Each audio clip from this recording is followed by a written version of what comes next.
If you'd like to participate in the discussion or leave us feedback, you can contact us at levelupyourgamingpodcast@gmail.com or find us on Facebook at facebook.com/levelupyourgaming. If you like the content and want to hear more of the show, subscribing will ensure you don't miss an episode. New episodes come out almost every Wednesday. Also, please review, tell a friend about the podcast, or share with your gaming group. Now sit back and enjoy the episode.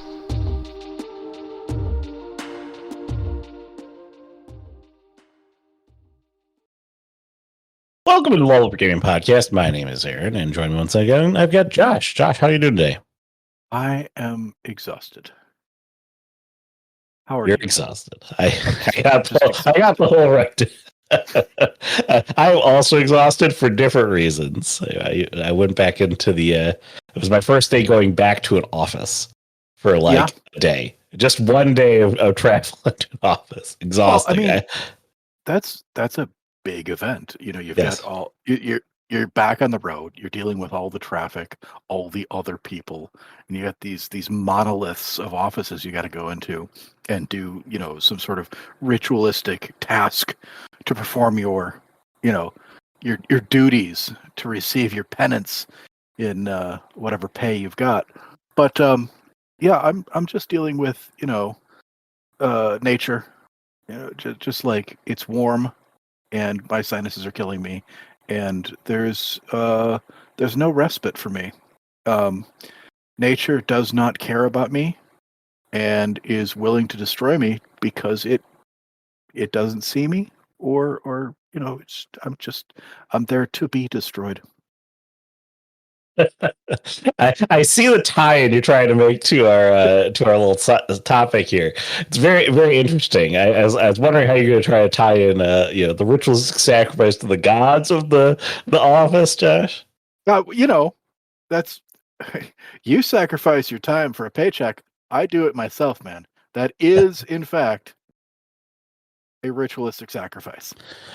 So, the topic that we're going to talk about today is like how to deal with like when your big bad evil guy is godlike or a god of sorts or something that's completely on a different power level than your players. And I thought about this topic because I've done something similar to this.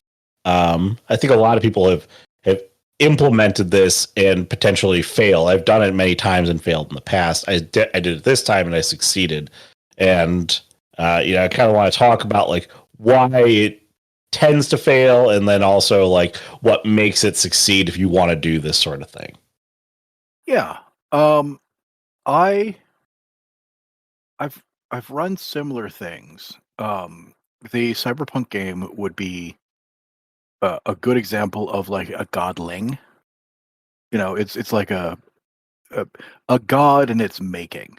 You know, something that's so massive and all-consuming, but is still young and is making mistakes and is trapped in a small area.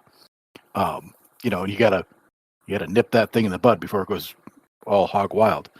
But if you're dealing with gods, there's really like, I think a good place to be would be like defining gods, right? Not like, oh, that's a god and this is a god, but like what makes them godly? Yeah, so I think of this as like, again, the reason why I say that a lot of people have probably tried this and potentially failed through it is that you've created a bad guy who is practically undefeatable. Okay, Mm-hmm. It doesn't mean that you can't defeat them, but your players' powers are not even comparable or on the same level of the thing you're trying to fight. It's like level 1 Dungeon and Dragon players going up against like an Elder Dragon. Okay. Yeah, it is a teenager with a stick trying to fight off an entire first world country's army with Abrams tanks and stuff.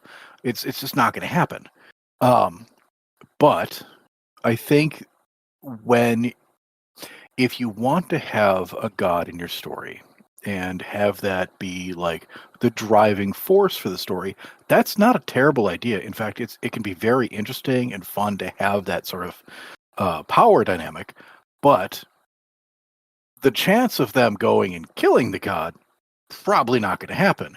You're going to be looking for an alternate means of success, right? Yeah, And that's like the key is that it's very unlikely that your players will obtain a level of power that is satisfactory to actually be able to go toe to toe with the god and fell it. Okay. Or the godlike creature and fell it. Okay. but Without like a massive precursor time event associated to it.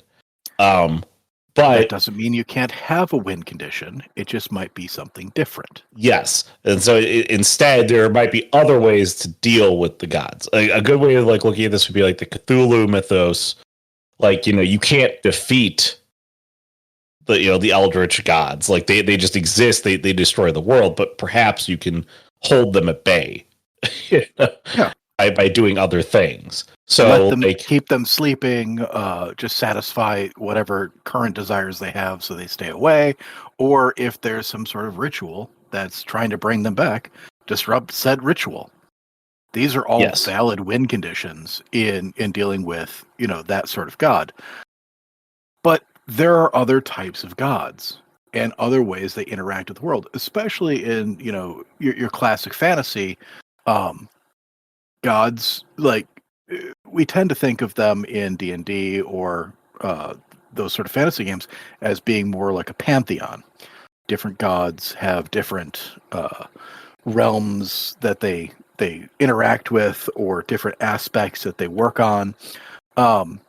And when you're dealing with a pantheon, there may be bitter rivalries or bickering between them, and you've got lackeys or cultists or churches, and so you've got to sort of define the god that's going to be in your game.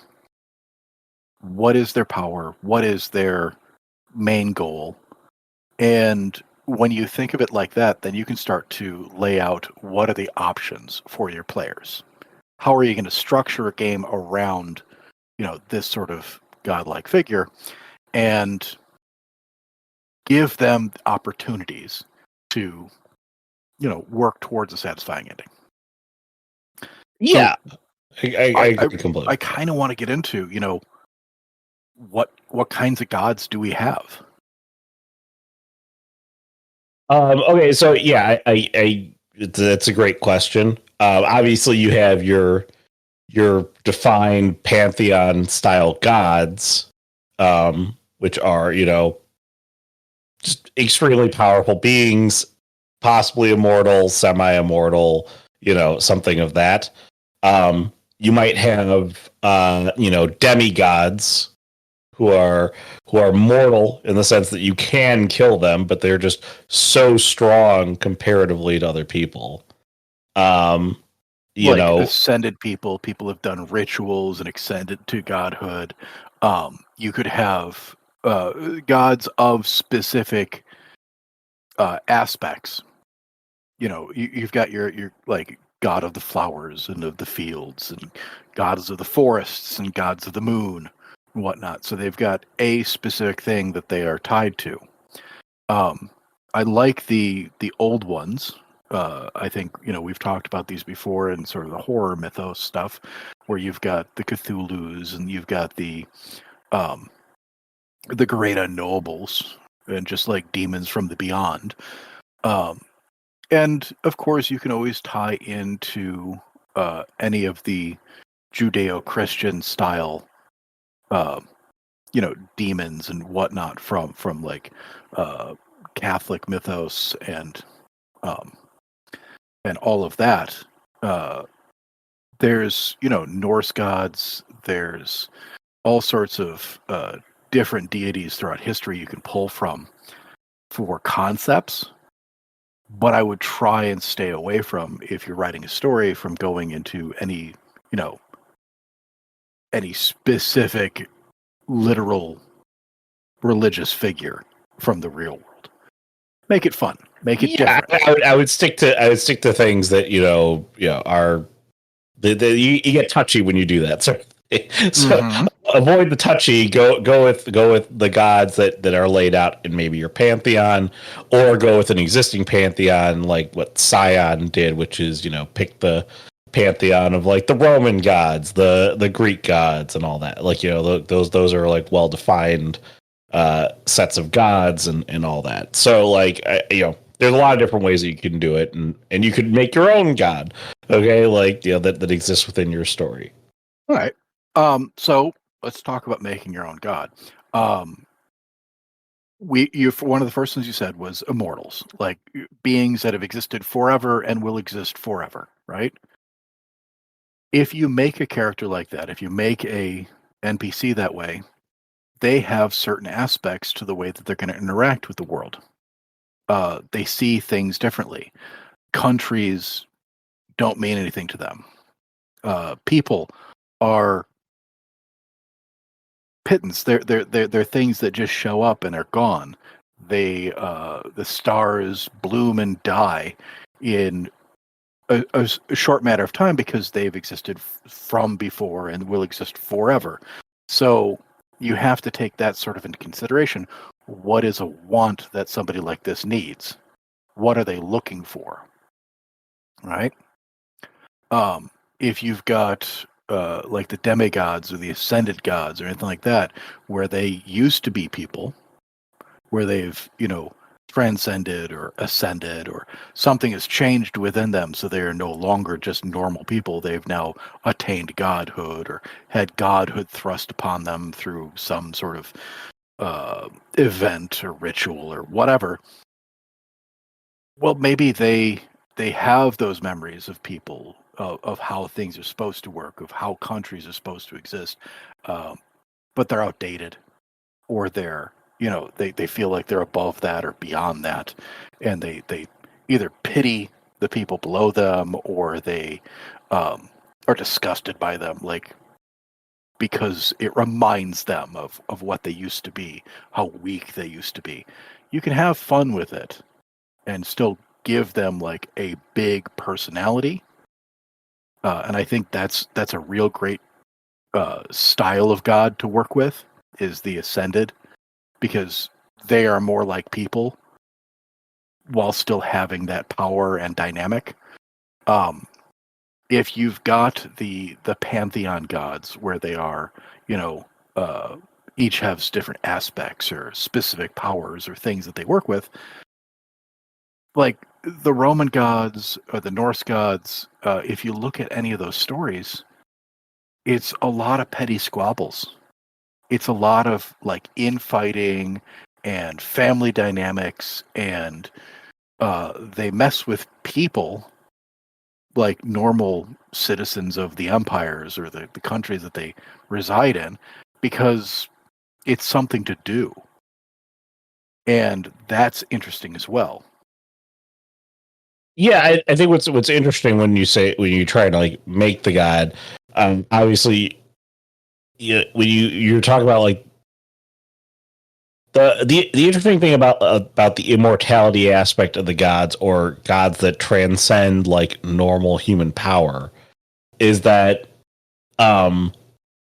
you can play a lot of different aspects to them. You can play the longing to be alongside like mortals, so like they can have very different motivations. So like this is sort of how you can drive a story between gods, is that like I think we touched on this before, is that like one god could have a particular affinity for the mortality of the world, well one god doesn't care about it at all because they've been around for however long they've been around, and they just they've got a very jaded perspective on the world. It's just a thing that exists in the background. And so like the requests and like the way that you sort of like interact with the gods, or like godlike beings like this, can be very interesting because their motivations can be very simplistic or very very devious and sinister. Like It's just it's just an interesting thing to do. So if you're going to make a god, understand that you should have a variety of what they are. Like one of them could just be very simplistic. Like if the request of you is to go fell this other god or try to bring down the other god, it can be coming from a place of like, well, we had a bad bet. Basically, and I don't like this guy very much. Okay, like, yeah, you don't have to be like, your master plans. You look at like spy movies or like the Marvel movies or whatnot, where the bad guy has this huge elaborate plan with dozens of different steps. If you're dealing with gods can just steamroll over a lot of those things. So they have specific wants or needs that are more simplistic. And to make the story interesting, to give it some actual depth, they are going to need to sort of put limits on themselves. Right? That's why in a Cthulhu game, Cthulhu's asleep. Because if Cthulhu was awake, it wouldn't be a lot of a game. When you deal with, the Greek gods, Zeus turns himself into a bunch of different animals. Why? Because it makes an interesting story, right? They have bets between each other to go and do things. That's the same thing with the Norse, is that they're always fighting between each other and they sort of balance each other out. And so, like, there's petty rivalries between the different gods, and it's the people that sort of get caught in the mess. You can work with that and make a story out of it, because if you just got, big evil god wants thing, goes gets thing, your players don't stand a chance. There's no story there, right? Yeah.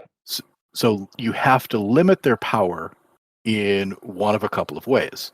The god cannot interact with the mortal realm for whatever reason. That's a great way for them to be limited. Like, they've got ultimate cosmic power where they're at, and they need mortals to do their bidding. Yeah, that's a good one. It's also, if you put on the stressors of, you want to show the god's power to the players, and then impress upon the players, I think, that that it is the coming calamity. Like, it will come to pass if its mortal dealers are not dealt with. Now, this could also be very interesting if you had like a petty squabble between gods. So another one is that it is a petty squabble between gods, in that God A, the bad god, and God B, the good god, maybe, or the one that you're going to side with, are having some sort of petty squabble. Right? They're all bad gods. It's cool.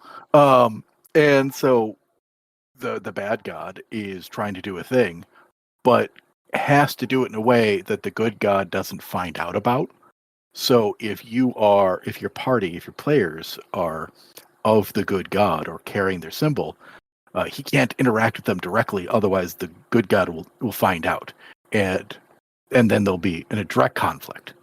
And so you've got that sort of dynamic where the bad guy can't interact with you directly and has to do everything in a sort of indirect way to get what they want. Because it is. Pantheons are fantastic for that sort of petty infighting and making others do their bidding. Cat's paws. Your players can be the cat's paw between two gods fighting. That's a fun story too. Trying to think here. What's another great way to limit power? The other way to do it is like, so let's say that you are dealing with a demigod, for example, okay? Or somebody who is maybe unbeknownst to them, they are a demigod. So their powers are just burgeoning and newly awakening. So you can impress upon your players in the first awakening of the powers that, the powers are very strong and whatnot. But your demigod, being newly into his powers might ebb and flow. So there are ways to weaken demigods. You think of like Achilles. Yeah, there are different ways to outsmart and befell demigods. Whether or not you want to kind of flux the power, whether or not you want to have there be like a critical weakness that they possess, or again, this is sort of like the grandiose quest is that there's more to be done other than just like go kill bad guy. Okay. Mm-hmm. It's like go collect these 10 stones and create the ritual of ungoddening, and now the demigod is super weakened. That is your quest, should you choose to accept it. It doesn't prevent your players from trying to go beat their heads against the god and die. But it does give them a way to fell the god in a meaningful way, okay, or fell your godlike being in a meaningful way that at least, creates a story. And you can have a very epic fight there at the end against your god. So there are ways that's another way to kind of rate limit the power. Yeah. If you've got the sort of gods that have specific aspects, they're the god of the forest or the god of the mountains or the god of, I don't know, bees, then you could also, their motivation might be around that, like expanding their power or, bringing more things under their influence or taking over stuff. Those gods of bees wants to be also the god of all flowers and sweet things and candy, just taking over all the good stuff.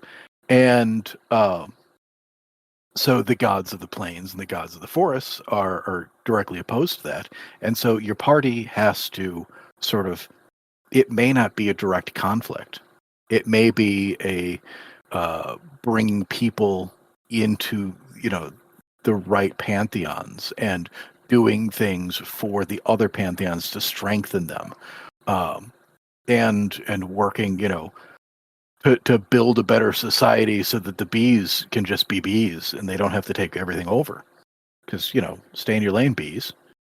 And it can just, you can have different ways to have conflicts in an aspect game where you've got specific things that the god is capable of doing or capable of interacting with, and that is a way to limit it and to give it a great, interesting story to play with. There's options. There are options, but I think the big takeaway is that you are likely not going to directly interface and attack the god. Okay? No, you might, okay. Yeah, that's so. Speaking with gods. Let's talk about speaking with gods. Okay, because speaking with gods and fighting the gods are a different thing. It is, but it is a form of interaction. I think that you can have a situation where your players are up against a god, and anything they do just either doesn't affect it, or they can't get near, or they're locked in place. You can give options, right? And you can throw all the damage at the thing, and it sort of ignores it. It does no damage. You see no effect on the creature. I wouldn't even go that far, because that one pisses me off as a player. Is like nothing works whatsoever. Yeah, being ineffective against the thing is different than drastically limiting your thing. Again, can you whittle down? In Call of Cthulhu, can you whittle down and actually defeat one of the Eldritch gods? Yes. Okay, you can. Theoretically, yes. Okay. Does it happen? No, because it takes so much to do it. Yeah. It's impossible to do. It's virtually impossible. It's impossible by the dint of the fact that like your dice will just not be with you long enough to do it. Okay, it's impossible. Like it's statistically. I mean, maybe there's a game in which it's been done. So somebody showed me the game where you roll the 100% or the 1%, whatever I think it's you roll under the percentages. You roll the 1% and you critical 150 times in a row, and you fell whatever like terrible demonic thing that you have. Okay, maybe it's out there. I don't have that sort of luck. I've never met the person who has that. Also, if you do that, why are you playing a tabletop RPG and not go to a casino and roll a roulette or something? Oh, I mean, I do pretty good at tabletop games, and I do not do well at casinos. But anyway, I think that an interaction with a god, if you've decided to have an interaction between the players and some god, if they're hell-bent on fighting, that whole locked in place, or, one round and they just swat somebody and they say enough, and that person instantly drops to like, critical status, whatever it is, you give your players some indication of like, hey, you give them a warning, like, but it's going to be bad for you. You give someone the warning. You smack one of them, and they take critical damage. They're down to 1 HP. They're on death's door. And fling him across the map for all like don't even like you see him make the slightest wave of his hand and not even connect, and the massive barbarian goes flying across the map. Like, yeah, visual clues. Give examples and details about this sort of thing, how little effort the god puts in and how much damage that sort of thing does. But I think the interesting thing, if you're going to have this interaction, is how is that god going to interact with the players? Like, if you've decided that they're going to have an interaction, I'm assuming this god wants to talk to them, wants to tell them something, or wants to get something from them, right? So you need to have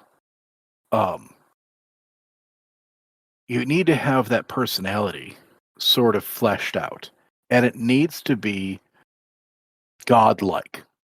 Like we were talking earlier about like what makes something a god.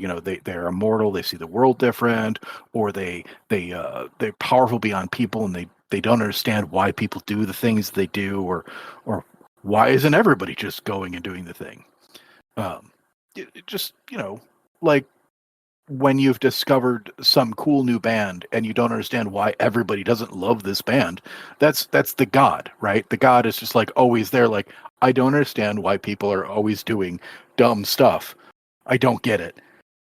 Because they see such a different perspective on the world, and that should come across in any sort of conversation that you have with these players, is that the god is used to getting what they want. So the god is not going to ask people to do things for them. It's going to demand. It's going to expect that they are done. You can get gods that are petty, or gods that are, calm and serene, and what that god is in charge of, or what that god's purpose is, should be their whole essence, top to bottom, in and out. Who are they? Why are they like that? And you can make a really rich character, a very interesting interaction, by making it so otherworldly. Yeah. I think it's a fun way to like incorporate some sort of interaction. But I think it's very important that, it is otherworldly. Yes. I think you want the key here is that if you don't want your players to just become to embody their true murder hobo, okay, and try to take care of your god, like I could take him. Like you don't need that Josh guy at your table who's yelling, I can take him. It could be a thing. It could be a thing. I'm going to shoot him before he talks. I think I got him. Okay. Again, you in order to impose like the weight of the character you put in front of them, or the bad guy, or the creature you put in front of them, they need to understand in a way how powerless they are to the creature itself. And so like if they don't get that like gravitas from what you're showing, it's going to be very hard to have them interact with your god. So make sure that it's there. Okay? Like, and it can be very dramatic things. Like the world stops around them. Okay? And like, like time slows within their presence to the effect that really you're the only ones being interacted with. Like, it's very apparent to you that the world does not behave in rational ways around this being. Yeah. Like, I think it'd be a fun and interesting thing. You've got that scene where they know they're approaching the god, and you've got that one guy just takes a pot shot from the back with his bow and arrow, and the god steps forward and hands him back his arrow. Something weird. He's like, I think you dropped this. And, give it some gravitas. Give it some, like, effort. Like, it's fair. Range. It's fair to let that ranger who's going to take the sneak attack pot shot from way back where to roll their success and roll their critical success. So let's say they hit the crit. Okay, crits are supposed to always succeed and whatnot. Okay. You loose the arrow at the god, and it connects, and the arrow just splinters into 1,000 pieces. Mm-hmm. Okay? Yeah. And then Turns to dust. He forms the arrow and hands it back to you and says, you dropped this. Yeah. It gives that gravitas, and like you can have some very interesting interactions in those times. So if you're not going to be able to defeat the bad guy or this god with direct conflict, who can you defeat with direct conflict? You're going to defeat the beings or the entities that are the representatives of the god. The lackeys, the cultists, the worshippers. You've got so many options, depending on what this god is doing. What is their end goal? You've got all sorts of things that you can throw at them. Throw at your party. You can make so many epic fights that effectively make it so that by the time you've defeated all these beings, the result of your actions seal away or stop the god from doing whatever the god is doing. Okay? It doesn't have to be the defeat of the god that makes the godlike being that makes the game good. Like that's not it. It's not like, oh, we defeated it, like that, or that's the goal. We have to defeat the god. Like it's not going to work that way. It's a different style of game. And I think once you get away from the idea of thinking, well, my players have to go toe to toe and defeat the god, like that's when you get to the true essence of like how you defeat the god is by stopping all the nefarious things that have been done, like surrounding the god, or enacting these seals, or breaking the seals that the cultists are letting loose, or whatever it might be. It puts the god back at bay, and so your players get the win. They defeated the god by defeating all the lackeys and everything around them, and you can have a bunch of really epic fights in doing that because they're emissaries of the godlike being. Yeah. You can have, like, because you may be an emissary of one god and they're going up against another god, you can have another party of people that you interact with on a regular basis that is, in direct conflict. You can have these epic fights with repeated NPCs, skirmishes, little proxy wars, races to get different aspects of things that they need to get done, who's-whatsits and MacGuffins galore. And so you can have very interesting lackeys or worshippers or NPCs or, the other god's cat's paws, and give them the sort of personalities that fit with this god that you're trying to defeat. Make them the dark mirror of your party. Be interesting. Have fun with it. There's one other type of god that I don't think we talked about that does show up quite often in fantasy. Okay. That is the subtle god. The robed individual that just is wandering down the road and not showing all their power. You're talking about the the god that almost looks mortal to your passerbyers, and in interactions you would not assume to be a god. Because they live amongst the people, because that's what they like doing. The hermit god, or the god of the forge, something that would interact with people on a regular basis. And when you've got that sort of character, like that is like, why are they doing that? Why are they interacting with people on a regular basis? Why are they living amongst the people? Is really going to inform you how to play that character, how to use that NPC to interact with your players, because why they're doing what they're doing is just as important as their godhood, right? And these are the sort of characters that are going to be very interesting to like. You don't have to announce that they're gods. They could just be a random hermit that, helps the party out at some point and disappears. If your players catch on that what's happening is what's happening, that's fine and fun, because it gives them something to like theory craft, right? But you can have like a battle between gods that you are, sort of caught up inside, and it doesn't just have to be, powerful force A versus powerful force B. It can have a little bit of subtle maneuverings. And I think that's also very interesting. And I like the thought of my players sitting around with like a cork board and like red string and trying to figure out what is going on here.